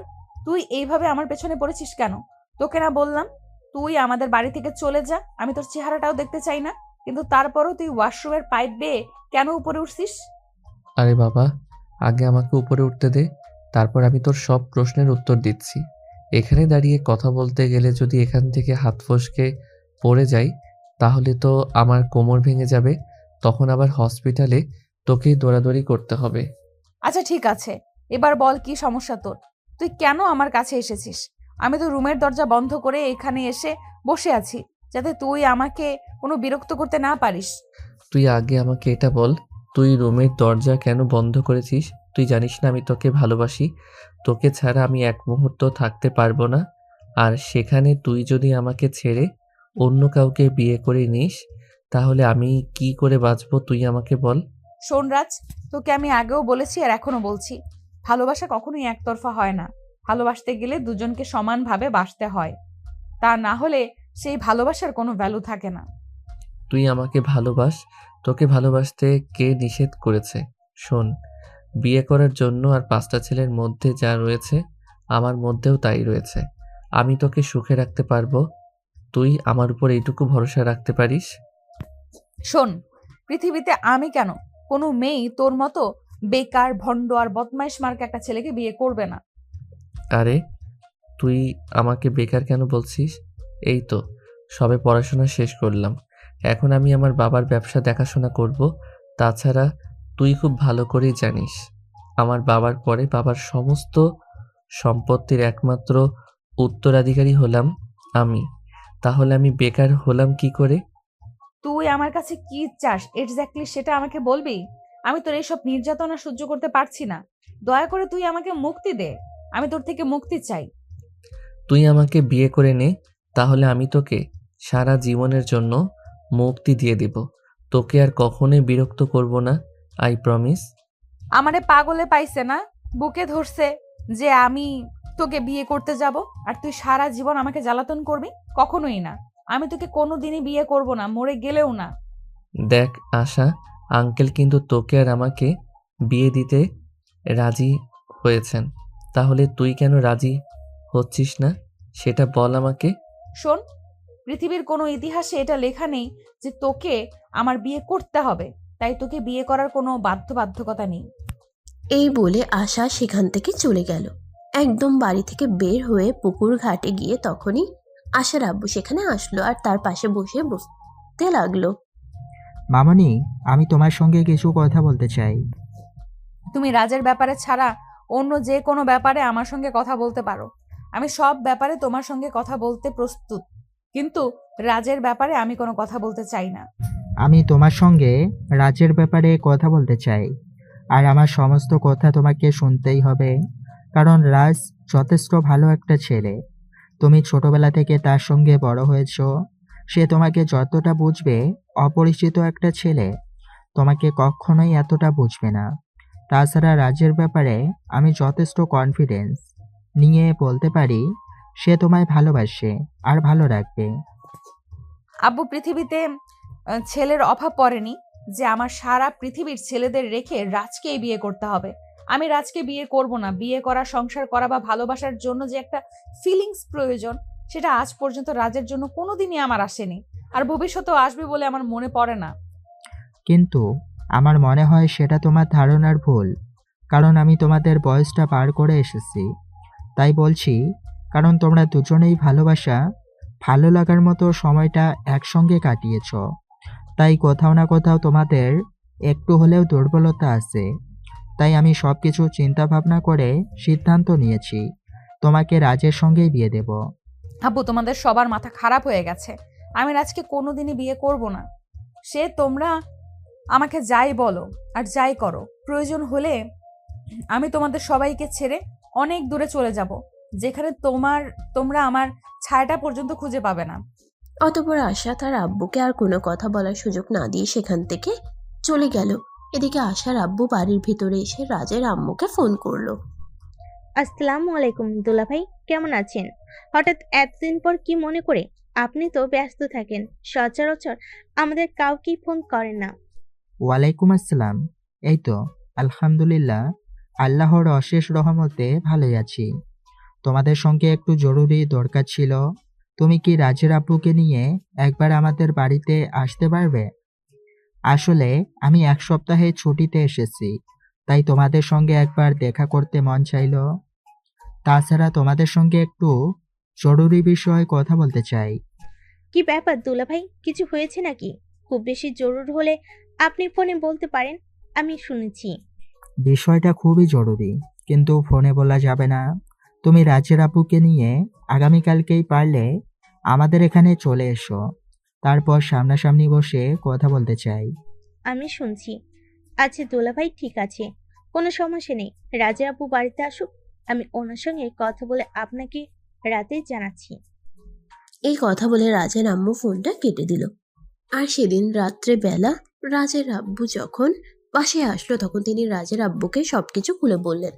সবকিছু শুনে রাজের আব্বু বলল, আচ্ছা ঠিক আছে, কোনো সমস্যা নেই। আমিও ভাবছিলাম একবার ওখান থেকে ঘুরে আসি। অনেকদিন কোথাও ঘুরতে যাওয়া হয় না আসলে।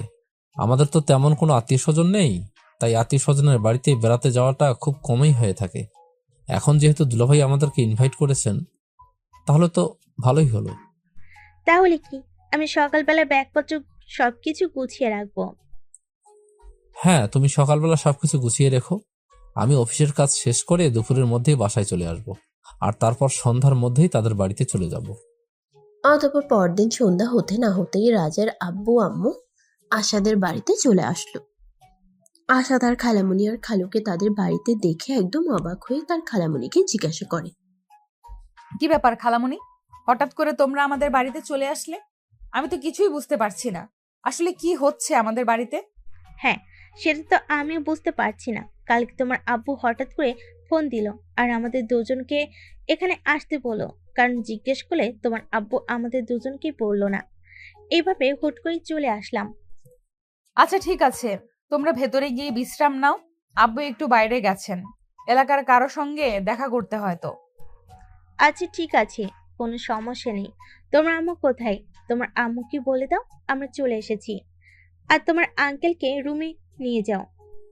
অতঃপর রাত 8টার দিকে আশার আব্বু বাসায় আসলো আর সবাই মিলে একসঙ্গে রাতের খাওয়া দাওয়া সেরে নিল। সবাই যখন ড্রয়িং রুমে উপস্থিত হলো, তখন রাজের আম্মু আশার আব্বুকে উদ্দেশ্য করে বলল, কি ব্যাপার দুলাভাই, কি হয়েছে? এবার তো আপনি আমাদেরকে এ ব্যাপারে কিছু বলুন। আমাদের তো আর তর সইছে না, অনেক টেনশন হচ্ছে। আরে বাবা, এত টেনশন করার কিছুই নেই। আমি তোমাদেরকে টেনশন করার মতো কিছুই বলবো না। আসলে আমি তোমাদের সঙ্গে একটা গুরুত্বপূর্ণ বিষয় আলোচনা করতে চাই, আমার মেয়ে আর তোমাদের ছেলের বিষয়ে। ও, তাহলে এবার আমার ছেলে আপনাদের এখানে এসেও কোনো অঘটন করতে গেছে, তাই না? এই জন্যই আমি ওকে আসতে দেইনি। আর সে আমাকে না জেনে চুপিসারে এখানে চলে এসেছে। আমি জানতাম তো এখানে এসে একটা অঘটন ঘটাবে। কথাগুলো এক নিঃশ্বাসে রাজের আম্মু বলল। আর সেই সব কিছু শুনে আসার আব্বু রাজের আম্মুকে উদ্দেশ্য করে বলল। দেখো, আমি তোমাকে সে ব্যাপারে কিছুই বলতে চাই না। আমি আশার আর রাজের বিয়ের ব্যাপারে কথা বলতে চাই। আমি সিদ্ধান্ত নিয়েছি আশাকে রাজের সঙ্গেই বিয়ে দেব। আপনি সত্যি বলেছেন দুলাভাই। তাহলে কি আমার মনের আশাটাও পূরণ হতে যাচ্ছে? আমি আশাকে সেই ছোটবেলা থেকে নিজের মতো মনে করতাম। আর আপনি আশাকে আমার বাড়ির বউ বানিয়ে পাঠানোর কথা বলছেন?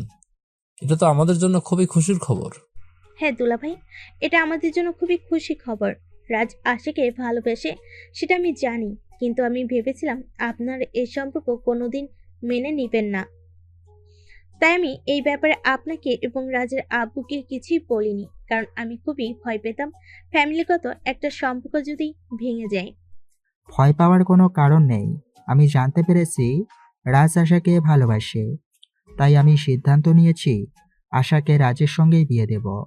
কারণ রাজ আর আশা দুজনে একসঙ্গে বড় হয়েছে।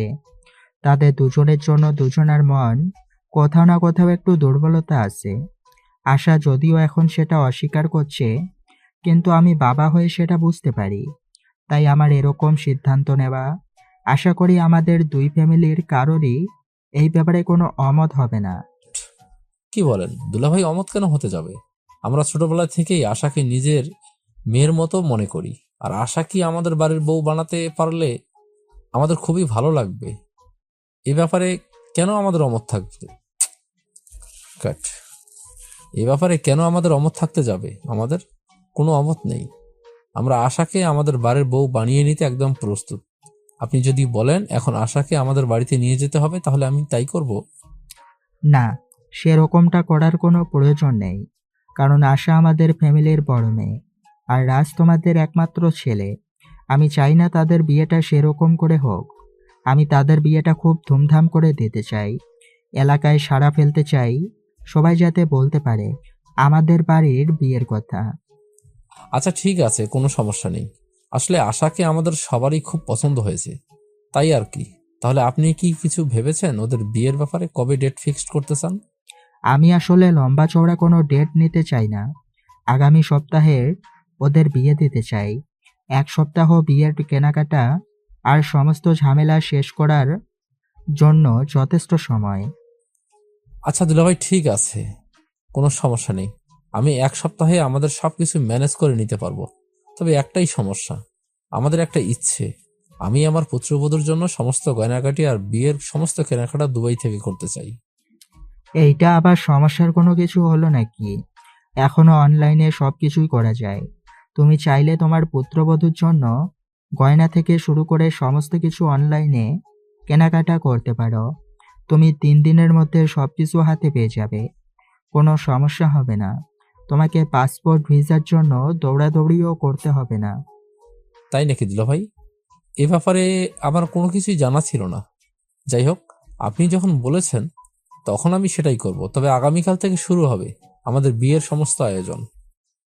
অতঃপর ফ্যামিলির মানুষজন সবাই মিলে আরো অনেক কথাবার্তা বলে রাত প্রায় 2টো নাগাদ সবাই নিজেদের রুমে ঘুমাতে চলে গেল। পরের দিন সকালবেলা ঘুম থেকে উঠেই রাজের আব্বু রাজকে বলল। তো মিস্টার, এবার তো আপনার বিয়ে ফাইনাল হয়ে গেল। এবার আপনি আমাদের সঙ্গে চলুন, বিয়ের সমস্ত অ্যারেঞ্জমেন্ট করতে হবে আপনার। বিয়ে বলে কথা। আমি পারবো না তোমাদের সঙ্গে চলে যেতে। আমার বউটাকে একা রেখে আমি আমার বউয়ের কাছেই থাকবো। তোমরা গিয়ে সমস্ত কিছুর আয়োজন করো। আমি বিয়ের আগের দিন রাত্রিবেলা বাড়িতে চলে যাব। তখন রাজের আব্বু আর কোনো কথা না বলে রাজের আম্মুকে নিয়ে সেখান থেকে চলে গেল। এদিকে কিছুক্ষণ পর আশা রাজের কাছে আসলো আর বলল। শোন, তুই কিন্তু নিজের কপালে নিজেই শনি ডেকে আনছিস। আমি কিন্তু কোনো দিনই তোর সঙ্গে সংসার করব না। আমি তোকে ভালোবাসি না। তুই কেন সেটা বুঝতে পারছিস না? তুই আজ আমাকে ভালো নাই বাসলে আগামীকাল তো তুই আমাকে ভালোবাসবি, সেটা আমি খুব ভালো করেই জানি। যাই হোক, বিয়ের প্রস্তুতি নে। আমি বুঝতে পারি না একটা মানুষ কত নাম্বার ছ্যাঁচড়া হলে তার বিপরীতের মানুষটা তাকে ভালোবাসে না, তাকে সহ্য করতে পারে না সেটা জেনেও তার পেছনে পড়ে থাকে। এটাকে ভালোবাসা বলে। ভালোবাসার জন্য মানুষ সব কিছুই করতে পারে। আর আমি তোর এইটুকু অপমান সহ্য করতে পারবো না। তোর যা ইচ্ছা তাই করতে পারিস, আমার তোকে কিছুই বলার নেই। কারণ তুই তো একটা নির্লজ্জ বেহায়া। তোকে যাই কিছু বলি না কেন সেগুলো তোর গায়ে লাগবে না, কারণ তুই তো তোর গায়ে গন্ডারের চামড়া পরে আছিস। হ্যাঁ, তুই একদম ঠিক কথাই বলেছিস। কাউকে ভালোবাসতে হলে নিজের গায়ে গন্ডারের চামড়া লাগাতে হয়। তা না হলে তো ভালোবাসার মানুষটা থাকবে না। ভালোবাসার মানুষগুলো বড্ড অভিমানের রাগী আর বদমেজাজি হয়। তাদের এইসব অত্যাচার সহ্য করার জন্য নিজের গায়ের চামড়াকে গন্ডারের চামড়া বানাতে হয়। তা না হলে ভালোবাসা স্বীকৃতি পায় না। তুই যাই কিছু করিস না কেন তোর ভালোবাসা কোনোদিনই স্বীকৃতি পাবে না, এটা তুই নিশ্চিন্ত থাকতে পারিস। এই কথা বলে আশা সেখান থেকে চলে যেতে চাইছিল, তখনই রাজ পিছন থেকে আশার হাতটা ধরে ফেলে আর টান দিয়ে নিজের কাছে টেনে নেয়। আশা তখন রাগে কটমট করতে থাকে আর বলতে থাকে, এসব কি হচ্ছে? আমাকে ছেড়ে দে বলছি না। তা না হলে কিন্তু তোর সঙ্গে খারাপ কিছু হয়ে যাবে, এটা আমি তোকে বলে দিলাম। কিছুই হবে না, কারণ আমি এখন তো লাইসেন্স পেতে চলেছি। সবাই জানে আমি তোকে ভালোবাসি।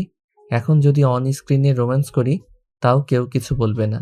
তুই ছাড়বি আমাকে? ছাড়বি না? দেখ, আমার কিন্তু এখন একদম মেজাজ খারাপ হয়ে যাচ্ছে, আর আমার মেজাজ খারাপ হলে আমি কি করতে পারি সেটা কিন্তু তুই ভালো করেই জানিস। এরপর আশাকে আর কোনো কথা বলার সুযোগ না দিয়ে রাজ আশার ঠোঁট দুটো নিজের দখলে নিয়ে নিল আর আশার মাথাটা চেপে ধরে ইচ্ছামতো কিস করতে থাকলো। আশা অনেক চেষ্টা করছিল নিজেকে ছাড়ানোর জন্য, কিন্তু কোনোভাবেই ছাড়াতে পারছিল না। একটা পুরুষ মানুষের সঙ্গে একটা মেয়ে মানুষ কি করে পেরে উঠবে? কিছুক্ষণ পর রাজ যখন আশাকে ছেড়ে দিল তখন আশা রাজকে একটা চড় মেরে বলল, অসভ্য নির্লজ্জ বেহায়া একটা ছেলে, এত অপমান করি তাও তোর গায়ে লাগে না? তোর শরীরে আসলেই গন্ডারের চামড়া। তুই এরকম কেন বলতো? কারণ আমি তোকে ভালোবাসি। ভালোবাসতে হলে মানুষকে অসম্ভব ধৈর্য থাকতে হয়। তাই আমি তোর সব কিছু ধৈর্য সহকারে সহ্য করি।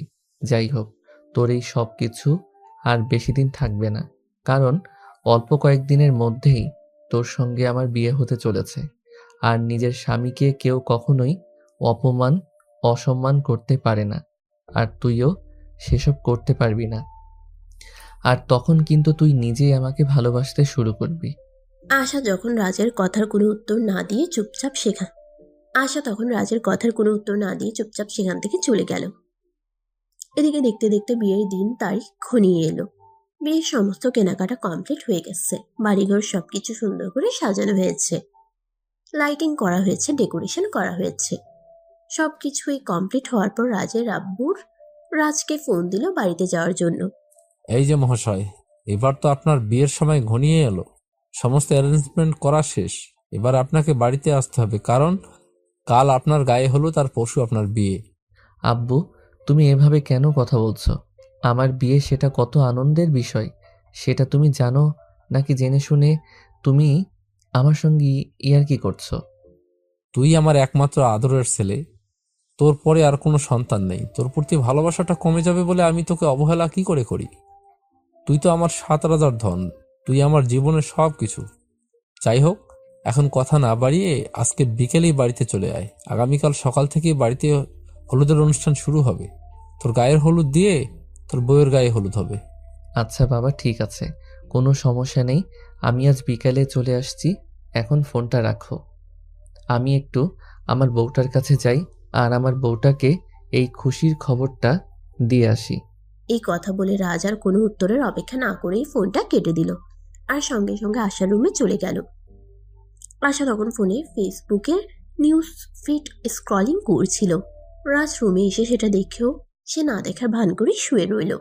তখন রাজ তার পাশে গিয়ে বসলো আর তার হাতটা ধরে বলল, প্রেয়সী, এই তো আর অল্প কিছুটা সময়, তারপরেই তুমি সম্পূর্ণ আমার হতে চলেছ। আগামীকালকেই কিন্তু তোমার আর আমার গায়ে হলুদ, আর তারপরের দিন বিয়ে। তারপর থেকে তুমি ফাইনালি আমার। আচ্ছা ঠিক আছে, সেটা সময় হলে দেখা যাবে, যখন তুই আমাকে বিয়ে করতে পারবি তখন। ঠিক আছে, তাহলে এই অপেক্ষায় থেকো। আগামীকাল গায়ে হলুদ আর পরশু আসছি তোমাকে নিতে। আমি কিন্তু তোমাকে নিয়েই এই বাড়ি থেকে বের হব, এটা আমার প্রমিস।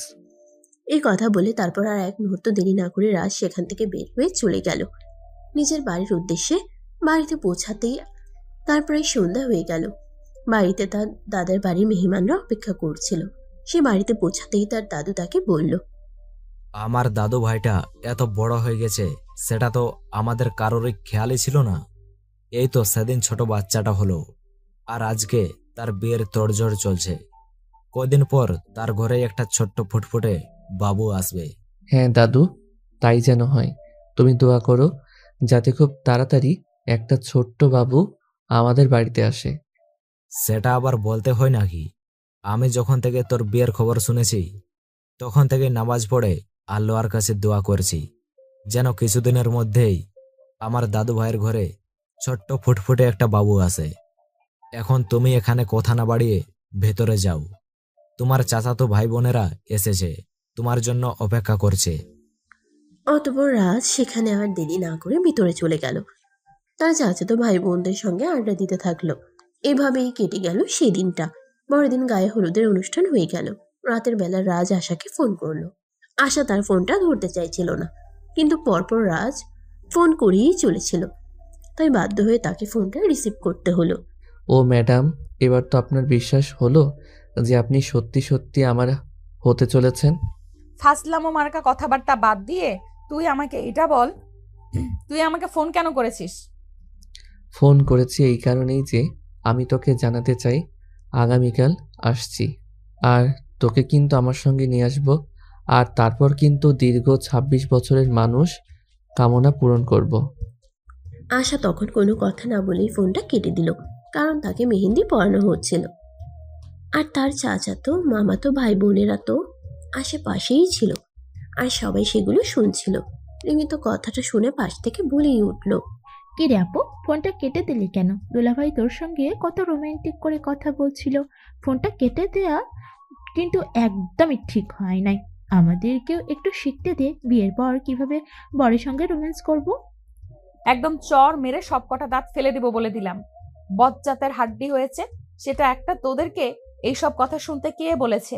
চুপচাপ এখান থেকে চলে যা বলছি, তা না হলে কিন্তু মাইর খাবি। দেখ, আমাদের সঙ্গে এইরকম করে কোনো লাভ নেই, যেটা সত্যি সেটাই বলছি। দুলাভাই সব তোর সঙ্গে রোমান্টিক কথা বলছিল, সেগুলো আমাদের শুনতে দিলে কি এমন সমস্যা হতো? একটা কাজ কর, তুই আবার দুলাভাইকে ফোন দে, আর ফোনটা লাউডে দে, আমরা শুনি দুলাভাই তোকে কি বলে। আশা তখন সেসব কথাবার্তা শুনে চিৎকার চেঁচামেচি করতে শুরু করলো। তাই রিমি আর কোনো কথা না বলে সবাইকে নিয়ে সেখান থেকে চলে গেল, আর মেহেন্দি আর্টিস্টকে মেহেন্দি দেওয়া শেষ করতে বলল। এই যে, আপনি প্লিজ তাড়াতাড়ি মেহেন্দি দেওয়া শেষ করুন, রাত অনেক হয়ে গেছে। বাড়ির আরও অনেক ছেলেমেয়েরা বাকি আছে মেহেন্দি পড়তে, তাদেরকেও মেহেন্দি পড়াতে হবে। এই বিয়ে তো আমার হচ্ছে, তোরা কেন মেহেন্দি পরবি? আর্টিস্ট তোদেরকে মেহেন্দি পরাবে না, কারণ যেই এক মেহেন্দি পরবে তাকেই এখন আমার বদলিতে বিয়ের পিঁড়িতে বসতে হবে। তুই কি মগের মূল্য পেয়েছিস নাকি এটা? তুই তোর কাছে রেখে দে, কারণ বিয়েতে সবাই মেহেন্দি পরে। তোর মেহেন্দি দেওয়া শেষ হলে তুই এখানে চুপচাপ বসে থাক, কাউকে বিরক্ত করিস না। এই বলে রিমি সেখান থেকে চলে গেল, আর এদিকে আর্টিস্ট আশাকে মেহেন্দি দেওয়া শেষ করে বাড়িতে সবাইকে মেহেন্দি দিয়ে দিল। এই দেখে মেহেন্দি দেওয়া হতে হতে ভোর হয়ে গেল। তারপর ভোরের আলো ফুটতে না ফুটতেই বাড়িতে বিয়ের তোড়জোড় শুরু হয়ে গেল। সবাই ব্যস্ত হয়ে পড়ল। রাজের বাড়িতেও বিয়ের আয়োজন শুরু হয়ে গেল। কি ব্যাপার রাজ, তুই এখানে পড়ে পড়ে ঘুমাচ্ছিস কেন? আজ তো তোর বিয়ে, সেটা কি তুই ভুলে গেছিস নাকি? আরে আম্মু, এতক্ষণে তোমার সময় হলো? তুমি আরো আগে কেন আমাকে ডাকতে এলে না? সকাল 7টা বেজে গেছে। জীবনে প্রথমবার বিয়ে করতে যাচ্ছি বলে কথা, তুমি আমাকে আরো আগে ডাকতে। আমি কি ভেবেছিলাম তুই আরো অনেকক্ষণ আগেই ঘুম থেকে উঠে পড়ে গেছিস, তাই আমি তোকে ডাকতে আসিনি। যাই হোক, সবে মাত্র সকাল 7টা, ঘুম থেকে ওঠ আর তৈরি হয়ে নে। আম্মু, আসলে এতদিন ধরে আমার বউটাকে পাহারা দিচ্ছিলাম যাতে পালিয়ে যেতে না পারে, তাই রাতের বেলা ঠিক মতো ঘুমাতে পারিনি। আর আজ যখন ফ্রি হয়ে একটু বিছানায় শুইলাম, অমনি রাজ্যের যত ঘুম আমার চোখে চলে আসলো, তাই ঘুম থেকে উঠতে দেরি হয়ে গেল। দয়া করে আপনি এবার রাজের কথা বলা বন্ধ করুন আর বিছানা থেকে নেমে ফ্রেশ হতে চলুন। আপনার বাজে কথা অনেক শুনেছি। আজকেই শেষ। আজকের পর আর কখনো আপনার এসব বাজে কথা শুনবো না। এই কথা বলে রাজের আম্মু সেখান থেকে বের হয়ে চলে গেল। এদিকে রাজ বিছানা থেকে নেমে ফ্রেশ হয়ে তৈরি হয়ে নিল। সকাল 10টা নাগাদ সবাই তৈরি হয়ে আশাদের বাড়িতে চলে গেল। সেখানে পৌঁছাতে 4 ঘন্টার বেশি সময় লাগলো, কারণ সেটা গ্রামের এলাকা ছিল আর অনেকটা দূরে ছিল। অতঃপর বিয়ের সমস্ত নিয়ম নীতি শেষ হলে আশাকে নিয়ে রাজদের বাড়ির উদ্দেশ্যে রওনা দিল। রাজ আর আশা দুজনেই গাড়িতে পাশাপাশি বসে আছে, কিন্তু কেউই কোনো কথা বলছে না। রাজ মনে মনে ভাবতে লাগলো, ডার্লিং, এখন তোমাকে কিছুই বলবো না। আগে তোমাকে বাড়িতে নিয়ে যাই, তারপর সুদে আসলে সব তোমাকে বুঝিয়ে দেব। তখন তুমি বুঝতে পারবে কত ধানে কত চাল। অপরদিকে আশা মনে মনে ঠিক তার উল্টো কথা ভাবছে। তুই যাই কিছু করিস না কেন, আমি কোনোদিনই তোর মনের আশা পূরণ হতে দেব না। কারণ আমার ফ্যামিলি আমাকে তোর সঙ্গে জোর করেই একরকম বিয়েটা দিয়েছে। কারণ আমি তোকে কোনোদিনই বিয়ে করতে চাইনি। তুই মনে মনে যত চিন্তা ভাবনা করার করে নে, কিন্তু আমি তোকে সেই সব চিন্তায় বিজয়ী হতে দেব না। এইসব চিন্তা ভাবনা করতে করতেই তারা বাড়িতে এসে পৌঁছে গেল। আগে থেকে সবকিছু রেডি করা ছিল, তারা আসতেই নতুন বউকে বাড়িতে বরণ করে নেওয়া হলো। তারপর রাত 10টা নাগাদ সবার খাওয়া দাওয়া শেষ হলে আশাকে রাজের রুমে দিয়ে আসা হলো। প্রায় 10 মিনিট পর রাজ রুমে গেল আর রুমে প্রবেশ করে সে রুমের দরজাটা বন্ধ করে দিল। কি ব্যাপার, তুই রুমের দরজা কেন বন্ধ করলি? আর এই রুমেই কেন এসেছিস? আমি তোর সঙ্গে এক রুমে ঘুমাবো না। তুই ওই রুমে যা, আমি আগে যে রুমে ঘুমাতাম ওই রুমে ঘুমাবি। ওইভাবে মেহমানরা ঘুমাচ্ছে, তাছাড়া এটা আমার রুম আর তুমি আমার বিয়ে করা বউ। এখন আমি তোমাকে রেখে অন্য রুমে কেন ঘুমাতে যাব? আমি তো তোকে আগেই বলেছি, তোকে আমি কোনোদিনও নিজের স্বামী হিসেবে মেনে নিব না, কোনোভাবেই না। ও আচ্ছা, তাই নাকি? ঠিক আছে, আমি বুঝতে পেরেছি। সোজা আঙ্গুলে ঘি উঠবে না, তাই আমাকে বাধ্য হয়ে আমার আঙ্গুলটা বাঁকাতে হবে। সমস্যা নেই, তোমাকে সোজা করার জন্য আমাকে যা করতে হয় আমি তাই করব। এই কথা বলে রাজ সঙ্গে সঙ্গেই রুমের লাইটটা অফ করে দিল আর আশার কাছে চলে গেল। রুমের লাইট অফ করলেও ডিম লাইট জ্বালানো ছিল। ডিম লাইটের আলোয় আশা স্পষ্ট দেখতে পেল রাজ তার দিকে এগিয়ে আসছে। সেটা দেখে আশা বলতে থাকে, কি ব্যাপার, কি সমস্যা তোর? তুই এভাবে আমার দিকে এগিয়ে আসছিস কেন? এক্ষুনি এখান থেকে চলে যা বলছি, তা না হলে কিন্তু তোর সঙ্গে খারাপ কিছু হয়ে যাবে। যা হবে পরে দেখা যাবে। 26 বছর অপেক্ষা করে আছি শুধুমাত্র এই একটা রাতের অপেক্ষায়। সেটা কি আমি তোর জন্য নষ্ট হতে দেব নাকি? চল এবার T20 খেলবো। না না না, একদমই নয়। তুই এখান থেকে চলে যা, আমি তোকে শেষবারের মতো বলছি, চলে যা এখান থেকে। কিন্তু রাজ কি আর তার কথা শুনবে? সে তার নিজের মতোই আশার দিকে এগিয়ে আসলো আর নিজের অধিকার আদায় করে নিতে শুরু করলো। আর ভিউয়ার্স, আপনারা এখনো জাননি, আরে ভাই ওরা বাসর করছে, লোকের বাসর দেখতে হয় না। চলুন আপনারা আমার সঙ্গে। আমরা এখানে দাঁড়িয়ে থেকে কি করব? আমরা রুমে গিয়ে ঘুমাই, ওরা ওদের কাজ করুক। আমরা না হয় অপেক্ষা করি অন্য একটা নতুন গল্পের জন্য। সে পর্যন্ত সবাই ভালো থাকবেন।